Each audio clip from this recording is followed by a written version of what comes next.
kera yabaga afite igishanga igihe cy'izuba nk'iki kizajya kiri kurangira ura mu misozi niho bahinga cyane izo mboga bakajya kuzihinga mu bishanga ibyo bijumba bagahinga mu bishanga ku buryo n'ibyo bitabura none ubu ngubu leta yashyize sisiteme ko ibishanga byose ari ibya leta urumva abaturage bagendaga basarurira bavana imyaka leta amaze kuhagira hayi iki rero itegeko ngo niba ari ibigori ngo tubihingamo ibigori nyine wa muturage kuvana bya bindi hahandi wagendaga agafata agace k'igishanga ahingamo za mboga zagatunze umuryango we akajyanye kuzagagurisha leta amaze kuhatwara umuturage abayeho gute ni ubukene nyine nta terambere nta gikorwa kugira amafaranga yakura he kano yageraga agahinga aho hantu akavana ayo mafaranga amafaranga urumva rero leta yo hari sisiteme yashyizeho mu rwego kugira ngo bo ibibona amafaranga yabo mu by'ukuri ubona ko amafaranga yose agenda ajya ku bantu bamwe ba bandi bakoze amakoperative zaba ari ingana zitabaho zagurisha we ubona ibyo bazanye nkumenya ngo bagurije ngaha ibaze ko wahinze abantu bakaza bagurisha ibyawe bakuzana ngo igiciro n'aya ngaha ntabwo rero urumva ni ikibazo gikomeye gusa tuzagomba kuvuga hari igihe tuzahita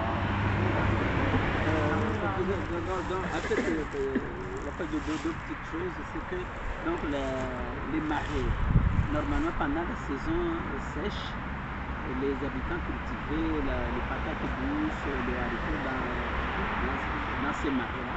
Maintenant, l'État s'est accaparé de ces marais et les a attribués à des exploitants industriels. Donc, là on cultive les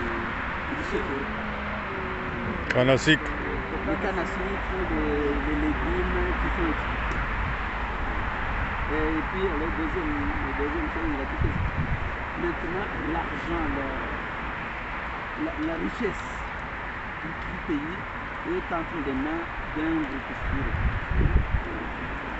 Donc ces coopératives, alors, qu'est-ce qu'elle apporte? Les coopératives. Non, en fait, les coopératives, c'est un moyen imposé par l'État de regrouper la population au sein de ces coopératives, mais qui sont la propriété de l'État. Alors, les paysans sont obligés de produire et de vendre toute la récolte. Ils n'ont pas le droit. Par exemple, vous produisez 100 kg de riz, vous devez les amener les acheminer à ces coopératives-là. Et puis alors, ces coopératives les rachètent à vil prix et puis les revendent à prix d'or. Et donc, la population qui a acheté les semences à prix d'or aussi, les engrais. Et quand ils revendent leur récolte, donc ils ne trouvent aucun profit parce que le prix qu'on leur a attribué là ne couvre même pas tous ces frais. Ils doivent même racheter. Voilà. Ils vont racheter là à prix d'or justement. C'est ça le problème. Oui, bien ça.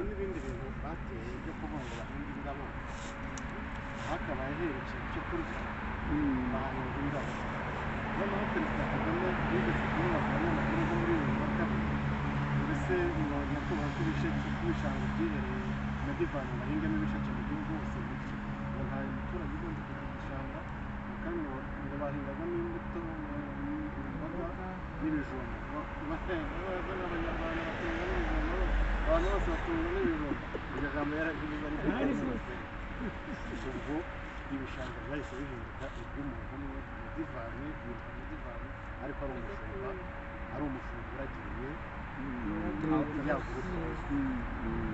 noneho iwacu mu majyepfo baravuze ngo abantu bose babizi ko u Rwanda ari urw'imisozi igihumbi ntabwo ari nk'aha harambuye babwiye abantu ngo bave aho batuye bajye gutura mu midugudu ngo nahatera hejuru urabona nko kuva ku birometero bitanu imisozi yacu y'igihumbi uvuye aho wahingaga munsi y'urugo n'ibishingwe n'ingurube yawe n'inka zawe bya bintu ka posita wajya gushyira muri ka karima mpamvu rero kuvana ibishingwe mu mudugudu ingurube kuzamukira abantu inka amaganga azamukira abandi bakokera mu rugo rw'umuntu awororeye mu mudugudu ubwo guhinga byararangiye n'imihanda yarafatanye ibyo mbihagazeho ka gasozi ko hakurya y'iwanyu hari aho mutuye natwe dutuye kuri kariya nta migenderanire y'imihanda ihari ntayo yarafatanye nta muntu ubwo yigora ngo ajye kuvara hejuru ajye guhinga mu kabande kandi byatungwaga nuko wagenda ukavuga uti nahinze mu gitondo ariko njye kuvomera za ndabo za mboga bya bintu wahinze mu nzu reka nzi kujyanayo ya fumbire none ubwo ahatari indabo ntihahinzwe abaturage baba bagize abanebwe babavana munsi y'urugo babajyana ku gasozi ku gahinga niho guhinga. Oui, mais vraiment, vient de souligner comme c'est très important, c'est la création des agglomérations. Dans ce village, donc on centre la population sur un morceau de terrain tout près de la route, là où les gens, les touristes passent. Et puis là, on leur oblige de construire des maisons qui ne se mettent pas à leur qui ne correspondent pas à leurs moyens financiers. Donc, ce qui fait que tout ce qu'ils ont là, ils sont obligés de vendre pour aller habiter dans ces agglomérations-là. Et alors, quand ils quittent donc, leur milieu, là, donc leur village ancestraux là où ils étaient, donc ils sont obligés d'aller habiter tout près de la route ensemble. Donc ce qui fait qu'ils délaissent ce qui reste de leur terrain.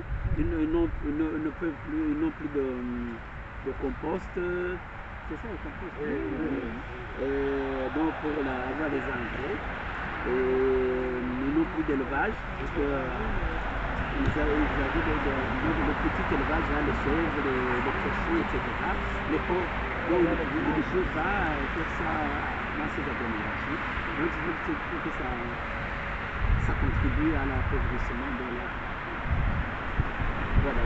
Donc il a souligné aussi une autre chose, c'est qu'au Rwanda on privilégie les produits destinés à l'exportation. Donc des produits vivriers là ils sont délaissés. Voilà. kandi nakongeraho ni uko muri uko guhinga n'ibyo bisanga nubwo babyambuye abaturage bakabategeka ibyo bahingamo. Imbere umuturage yabaga afite uburenganzira agafata nk'ibyo bigori yahinze niba byeze akaba yagenda agafata n'ibigori agateka akagaburira abana. Ariko noneho muri uko bategetse kubitera nta muturage ushobora kugenda ngo ace ibyo bigori ateke agaburira abana. Ibyo ntibibaho. Ibyo nyine nibyo nabo babituzanye muri ayo materasi ntabwo bashobora kugenda ngo ace ibyo bigori. Ni ugutegereza ko ibigori byuma bakabategeka igihe cyo gusarura. Nta muntu ushobora kugenda ngo agire n'akagori abe yaka atekera abana. Mbese muri make usanga ni ibibazo bikomeye kandi umuturage aba acecetse nta jambo aba afite nta cyaba ari burenzeho. Muri make niyo bavuze bati ni ugutegereza umunsi w'isarura ugasanga byumiye mu murima umuturage inzara ikamwica nyine nibwo bicara no gusanga bavuga bati turashonje ngo inzara ngo bayise ngo guhagarara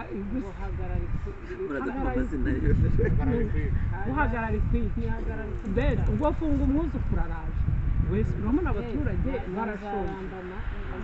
Urumva muri make iyo urebye umuturage muri iki gihugu cy'iwacu mu Rwanda umuturage nta jambo afite. Umuturage ni uguceceka ahasigaye mbega yarayoboye byaramusanze. Donc, voilà, donc